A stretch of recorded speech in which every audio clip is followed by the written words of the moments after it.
Bienvenidos al programa Análisis, gracias por su compañía, gracias por estar acompañándonos este día. Bueno, ya como ha sido parte de estos últimos meses, estamos hablando acerca del COVID, consecuencias y también algunas posibles soluciones. Vamos a hablar ahora acerca de cómo el semáforo está bajando, cómo baja la cantidad de contagios, aunque con eso no termina la problemática del COVID. Vea usted.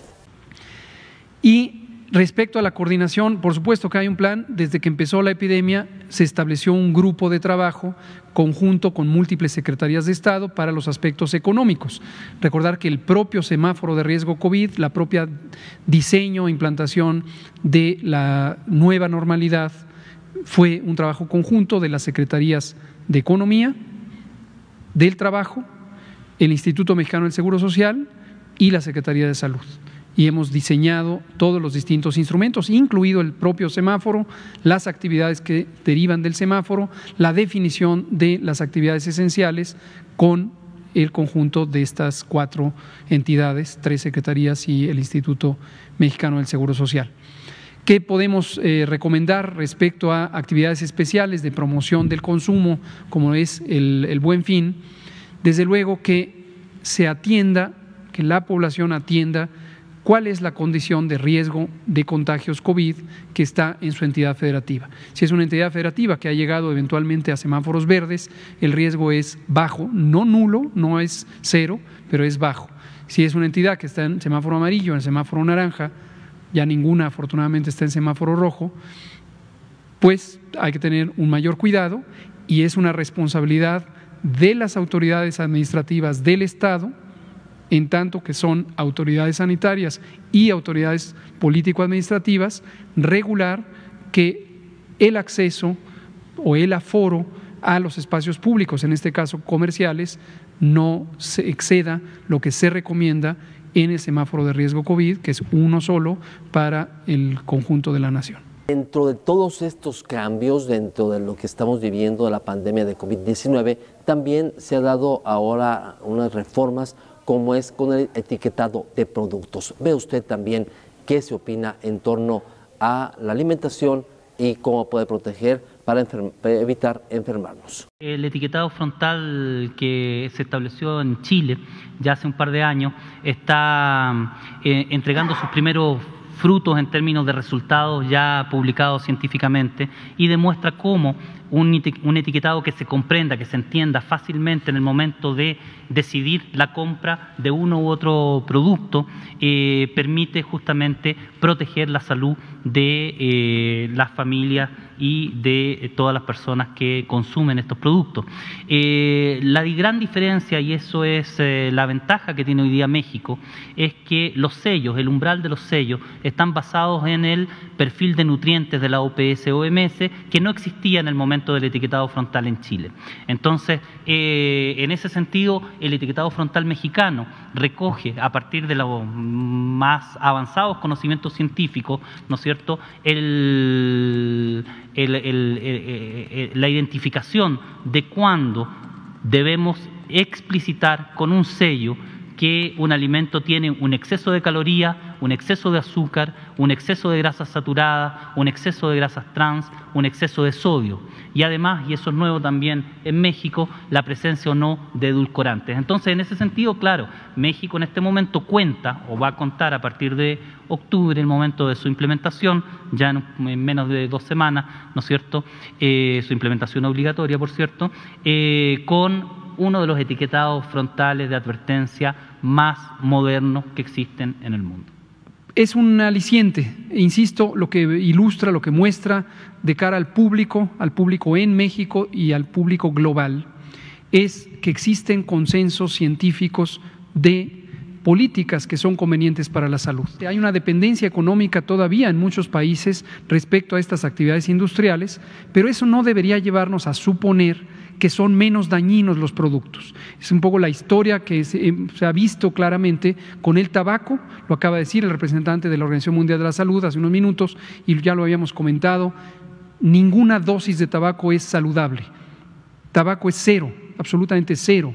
Y sin embargo tenemos una industria poderosa de tabaco en México y en el mundo y tiene un componente de beneficio económico, pero eso no quita que los productos dañan la salud. En el caso mexicano causan la mitad de las muertes.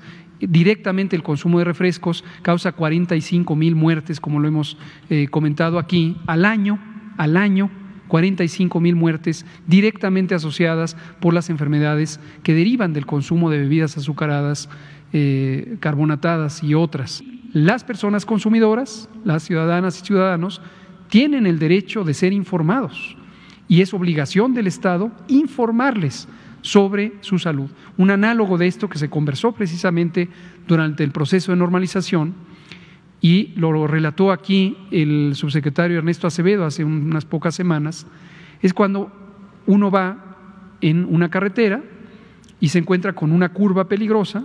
Es obligación de la autoridad de tránsito o la autoridad de transporte informarle al ciudadano que va manejando que hay una curva peligrosa y que no se puede exceder cierto límite de velocidad y que la curva está a cierta cantidad de metros o kilómetros de la señal.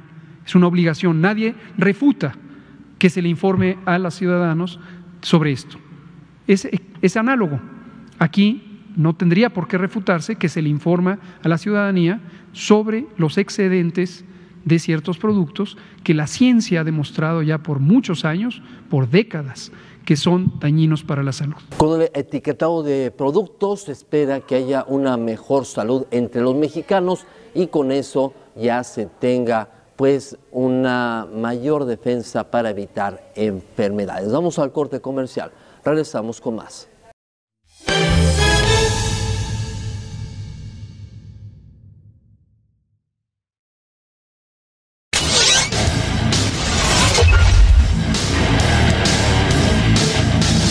Visión deportiva con lo mejor del deporte local y regional.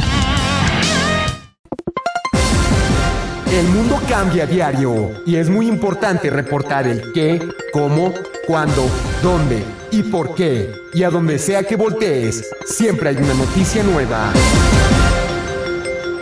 CNT, Cable Noticias Tepa. EICO de Los Altos te ofrece avanzados sistemas de vigilancia de la mejor calidad, los cuales tienen la capacidad de grabar y vigilar en tiempo real tu hogar o negocio desde cualquier dispositivo móvil o fijo, sin importar tu ubicación. Habla al teléfono en pantalla y te resolvemos tus dudas.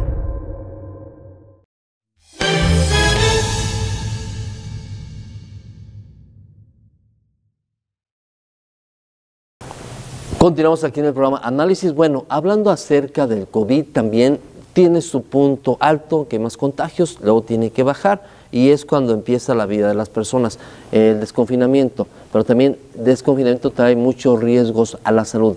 El salir más a la calle puede hacer que nos contagiemos más rápidamente o es más propenso para un contagio por COVID. Ve usted ese tema. Sobre el relajamiento de las medidas de control sanitario, siempre hay que recordar que la epidemia no ha acabado, la epidemia de COVID sigue presente, aunque llevamos ya casi 8 semanas completas de reducción de la epidemia, todavía sigue vigente. En las distintas entidades federativas hay distintas intensidades de transmisión, algunas entidades ya tienen muy baja transmisión, pero en todas y cada una de ellas tenemos que mantener de manera muy ordenada el proceso de desconfinamiento y recordar siempre las medidas de prevención, la sana distancia, mantenernos en promedio a 2 metros de todas las personas todo el tiempo, lavarnos las manos más de 15 o 20 veces al día, con agua y jabón preferentemente, usar nuestro cubrebocas, particularmente en espacios públicos cerrados, y si tenemos síntomas, no salir de casa en caso de que seamos una persona que tiene mayor probabilidad de complicarse por las características ya comentadas extensamente, la edad mayor de 60 años, las enfermedades crónicas, entonces no esperarse y acudir a los hospitales. Entonces, efectivamente, siempre existe el riesgo de que ante una población que está ya cansada, como lo está toda la humanidad, como estamos toda la humanidad de tener esta epidemia, pues haya la intención de relajar las medidas de control. Y como decimos también repetidamente, las predicciones o proyecciones sobre lo que ocurrirá con la epidemia en México y en el mundo se lograrán si y solo si se mantiene precisamente estas actividades de control sanitario. Mucho se ha hablado acerca de qué es el COVID, cómo se pega, pero también qué daños, cómo se provocan los daños ocasionados por el COVID en el cuerpo, cómo es esto y qué secuelas pueden dejar. Ve usted lo que se explicó. La recuperación y la rehabilitación pulmonar de las personas que han quedado con un daño permanente o semipermanente de larga duración causado por el COVID. Como ya señalaba el doctor Aburto y lo hemos comentado muchas veces, COVID es una enfermedad causada por un virus que daña directamente el tejido pulmonar, lo destruye literalmente por microtrombosis, por inflamación, por degradación del tejido, y la recuperación física de la anatomía y la histología pulmonares se logra, pero con un tiempo largo de recuperación del tejido pulmonar, y en muchas ocasiones no se logra del todo porque se pasa de un proceso de inflamación a un proceso de cicatrización y se reemplaza el tejido pulmonar por cicatrices, por tejido fibroso que ya sea reemplaza al tejido dañado o restringe la elasticidad del tejido pulmonar. Es indispensable que el tejido pulmonar mantenga elasticidad para poder realizar la función que cumplen los pulmones, oxigenar la sangre. En México no existen más que 2 programas, uno público y otro filantrópico de rehabilitación pulmonar especializada. El público está a cargo del INER, el Instituto Nacional de Enfermedades Respiratorias, y el filantrópico a cargo de la Fundación Teletón. Desde el inicio de esta epidemia establecimos, desde luego, mecanismos de colaboración por parte de la Fundación Teletón y agradecemos una vez más la función que han cumplido en facilitar el proceso de rehabilitación pulmonar, no solamente directamente, sino produciendo videos y asesorando a las comunidades médicas, pero también los videos son de acceso público, se pueden acceder a través de coronavirus.gov.mx, ya los hemos presentado públicamente aquí el doctor Ricardo Cortés, para mostrar qué elementos pueden expandir la limitada capacidad nuevamente que históricamente, al menos en los últimos 40 años, ha tenido el sistema de salud mexicano. Esos son los daños que son causados por el COVID, este virus que sigue afectando y que podría continuar, cuando menos en México, seguir afectando hasta el próximo año. Vamos ahora para hablar acerca de la suspensión de trabajos y ese tipo de información también que es relacionada con el COVID. Ve usted. Los resultados son que ya están en un riesgo menor, como ya enfatizó el doctor Ricardo Cortés. Esto no quiere decir riesgo nulo, siempre hay riesgo en la medida en que permanezca activa la epidemia, pero ya tienen una condición de transmisión baja, de acuerdo a los parámetros definidos por los 10 indicadores del semáforo COVID. Felicitamos a nombre de todos y todas, a nombre del secretario de Salud, el doctor Jorge Alcocer Varela, al gobierno de Campeche por este logro.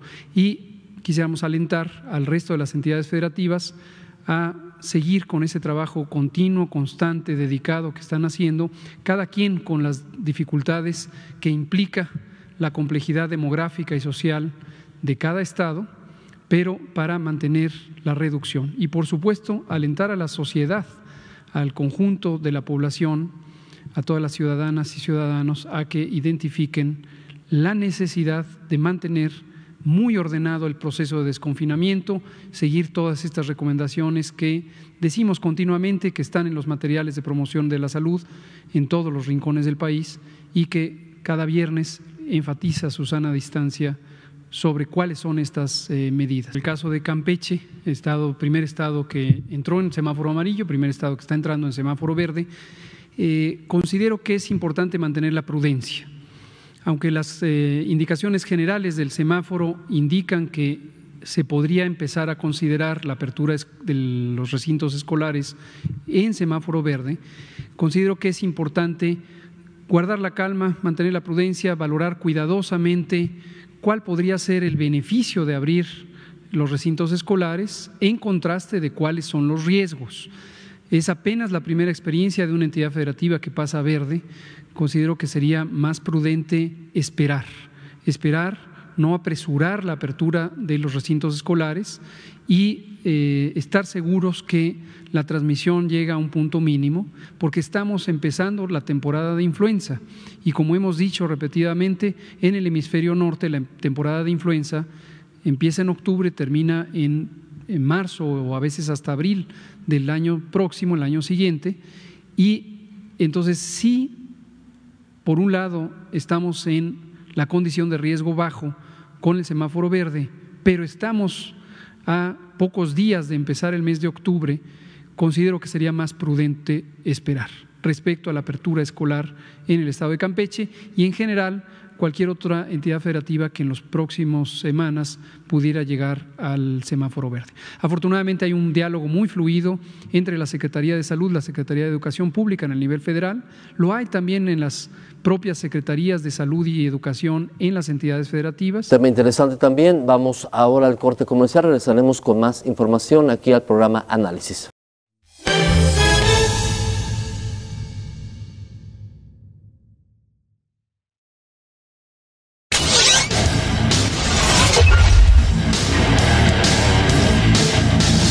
Visión deportiva con lo mejor del deporte local y regional. EICO de Los Altos te ofrece avanzados sistemas de vigilancia de la mejor calidad, los cuales tienen la capacidad de grabar y vigilar en tiempo real tu hogar o negocio desde cualquier dispositivo móvil o fijo, sin importar tu ubicación. Habla al teléfono en pantalla y te resolvemos tus dudas.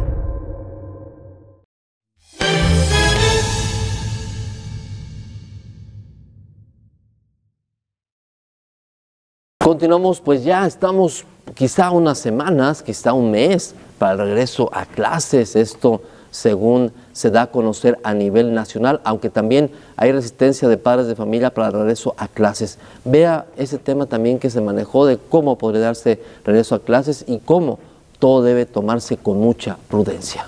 Sí, la suspensión temporal del sistema, de la actividad en el sistema educativo nacional fue una decisión colegiada tomada por el Consejo Nacional Educativo, CONAEDU. Esta es un organismo en la que se compone de las 32 personas titulares de las Secretarías de Salud estatales, o 31, y la persona titular de la Autoridad Educativa de la Ciudad de México. Y lo preside ex oficio el secretario de Educación Pública, en este caso el maestro Moctezuma Barragán. Este organismo es el que tomó la decisión colegiada de suspender esto el pasado 14 de marzo y la Secretaría de Educación Pública, desde luego es la rectora del Sistema Nacional Educativo y ha estado en continua comunicación con las Secretarías de Salud estatales para ir programando los momentos en donde se pudiera abrir la actividad educativa. Justamente hace una semana tuvimos una reunión con 16 entidades federativas, que son las que se estaban con la mayor probabilidad de encontrar ya pronto un semáforo verde, no solamente Chiapas y Campeche, hay otras que en posibles semanas posteriores, pero próximas, podrían alcanzar el semáforo verde. Y lo que ha hecho el maestro Moctezuma es acompañando todo este proceso de guía, pero las actividades finalmente también tienen que ser consensuadas con la autoridad educativa estatal. Es análogo a lo que ocurre en la salud. Recuerden que hemos dicho una y muchísimas veces, me refiero ahorita a salud, los gobiernos de los estados son autoridades sanitarias en los estados y de manera análoga los gobiernos de los estados son autoridades educativas en los estados y esto se va dialogando para encontrar el mejor momento dadas las condiciones sanitarias, en este caso de la pandemia COVID, en las entidades federativas y se planea conjuntamente con las entidades. La recuperación y la rehabilitación pulmonar de las personas que han quedado con un daño permanente o semipermanente de larga duración causado por el COVID. Como ya señalaba el doctor Aburto, y lo hemos comentado muchas veces, COVID es una enfermedad causada por un virus que daña directamente el tejido pulmonar, lo destruye literalmente por microtrombosis, por inflamación, por degradación del tejido, y la recuperación física de la anatomía y la histología pulmonares se logra, pero con un tiempo largo de recuperación del tejido pulmonar, y en muchas ocasiones no se logra del todo porque se pasa de un proceso de inflamación a un proceso de cicatrización y se reemplaza el tejido pulmonar por cicatrices, por tejido fibroso que ya sea reemplaza al tejido dañado o restringe la elasticidad del tejido pulmonar. Es indispensable que el tejido pulmonar mantenga elasticidad para poder realizar la función que cumplen los pulmones, oxigenar la sangre.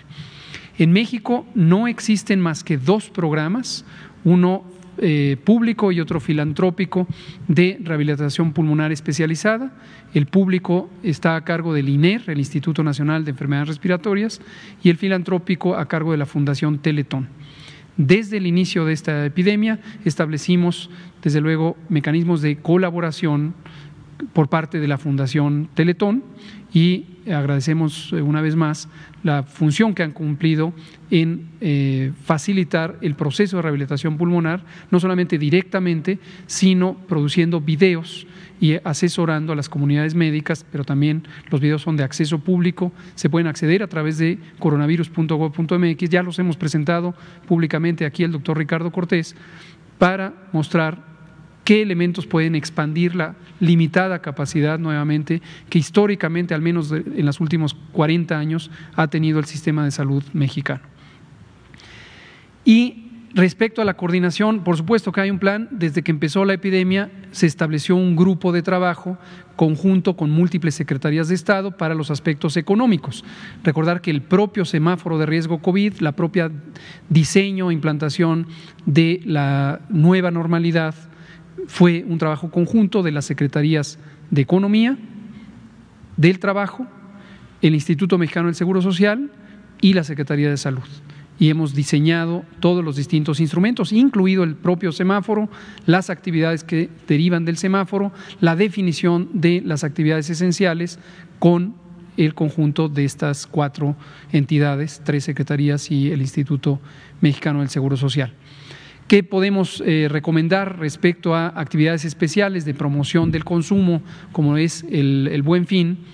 Desde luego que se atienda, que la población atienda cuál es la condición de riesgo de contagios COVID que está en su entidad federativa. Si es una entidad federativa que ha llegado eventualmente a semáforos verdes, el riesgo es bajo, no nulo, no es 0, pero es bajo. Si es una entidad que está en semáforo amarillo, en semáforo naranja, ya ninguna afortunadamente está en semáforo rojo, pues hay que tener un mayor cuidado y es una responsabilidad de las autoridades administrativas del Estado, en tanto que son autoridades sanitarias y autoridades político-administrativas, regular que el acceso o el aforo a los espacios públicos, en este caso comerciales, no se exceda lo que se recomienda en el semáforo de riesgo COVID, que es uno solo para el conjunto de la nación. Pues sí, ya hay presión por parte de colegios particulares, hay presión de otras agrupaciones para regreso a clases. Muchos pretenden que el día 15 de octubre o para finales de octubre todo regrese a la normalidad, aunque todavía no se sabe a ciencia cierta si eso pueda ocurrir. Lo cierto es que hay descenso de casos esto a nivel nacional, que eso da esperanza que pronto podamos salir de esta emergencia, aunque ya deberíamos seguir cuidándonos nada más para evitar enfermarnos. Vea usted. Tenemos 27 entidades federativas, 27 que se encuentran ya en un patrón descendente, es decir, disminuyen diariamente el número de casos registrados, el número de hospitalizaciones, el número de muertes, el porcentaje de positividad. Se comporta en general estos 4 indicadores de manera muy consistente y en 27 entidades, al menos durante 2 semanas, si terminamos esta semana en la misma tendencia, serán ya 3, al menos 3. Algunas entidades federativas, y es el caso precisamente de Campeche, y también es el caso de Chiapas, también es el caso de Sonora, de Sinaloa, tienen también más de 6 u 8 semanas, en el caso de Campeche más de 12, en donde hay un descenso continuo de la intensidad epidémica. Y otras pocas que restan todavía con actividad a la alza, quedan 2, concretamente son en Durango y Querétaro, que han tenido un patrón continuo de ascenso y todavía no se ve con claridad el momento en que empezarán en descenso. 2 que están en un estado de meseta son precisamente la Ciudad de México y Jalisco. Jalisco apenas tiene la primera semana que tuvo descenso y vamos a ver si se mantiene un patrón o sigue siendo parte de una fluctuación en un estado de meseta. La epidemia no ha terminado, seguimos con la epidemia de COVID. En otras partes del mundo incluso se ha exacerbado, es el caso de Europa Occidental.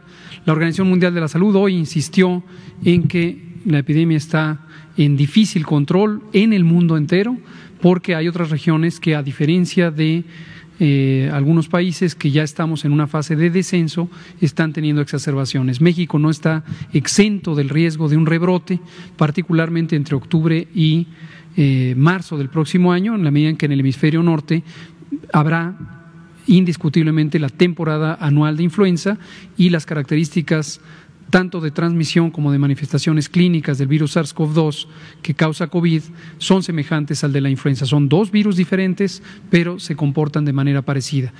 Pero es importante mantener el orden, la calma, la prudencia y permitir que con las actividades que hace la población de restringir su movilidad en el espacio público, de mantenerse a sana distancia, de lavarse las manos continuamente, de usar el cubrebocas, de usar el estornudo de etiqueta, tapándose boca y nariz con el ángulo del brazo, no salir de casa si es que se tienen síntomas, salir lo menos posible. Con esto vamos a seguir teniendo esperanza y además resultados, como acabamos de ver en el caso de Campeche, que ya llegó al semáforo verde, pero en toda la República de disminución. Llevamos ya, mañana se cumplirán las 8 semanas consecutivas de descenso de la epidemia, que empezó a descender desde la última semana de julio. Una nota que tiene que ver con este problema histórico de las insuficiencias del Sistema Nacional de Salud, para que también todo el mundo tenga claro cómo estos programas que son tan demandantes en términos de especialidad médica, literalmente de las habilidades de los equipos médicos, encuentran una limitación enorme. Una de las importantes limitaciones que se ha identificado por años, y el doctor Aburto, que ha estado al frente de esto por mucho tiempo, lo ha indicado, lo ha enfatizado, es la posibilidad de tener equipos quirúrgicos, médicos, cirujanas y cirujanos, que pueden actuar 24 horas al día para ir a recuperar los órganos de una persona que fallece y que pudiera tener la oportunidad de que done. Algunas entidades federativas lo han logrado y quiero felicitar al estado de Guanajuato, que ya por muchos años ha implantado un esquema de procuración de órganos muy exitoso que le ha permitido impulsar la donación de órganos, todavía no al nivel que quizás sería deseable, pero definitivamente a través de esta intervención relativamente simple en términos administrativos, garantizar equipos quirúrgicos 24 horas al día que puedan recuperar los órganos, logró un cambio muy sustancial en la donación de órganos y ojalá que otras entidades federativas enfatizamos este elemento, la responsabilidad estatal. Hay 32 sistemas estatales de salud, 32 secretarías de salud estatales que sería muy deseable que pudieran impulsar este tipo de esquemas. Desde el nivel federal, conscientes de estas insuficiencias, también en varios programas estamos impulsando soluciones que sean desde la federación, pero hay cambios que requieren un cambio estructural en el Sistema Nacional de Salud, que o se centraliza y entonces puede la federación tomar decisiones administrativas que garanticen esta capacidad o los estados cumplen con su responsabilidad. Recordar que el INSABI, el Instituto de Salud para el Bienestar, se creó como una institución federal para armonizar las capacidades de atención a las personas no derechohabientes de la Seguridad Social, y no todas las entidades federativas se adhirieron al INSABI. Algo es claro, algo es firme, la pandemia aún no se ha concluido, la pandemia aún todavía sigue causando estragos y sigue causando la muerte de muchas personas. Así que usted lo que tiene que hacer es cuidarse, protegerse y proteger a los demás. Gracias por ser parte del programa Análisis. Hasta pronto.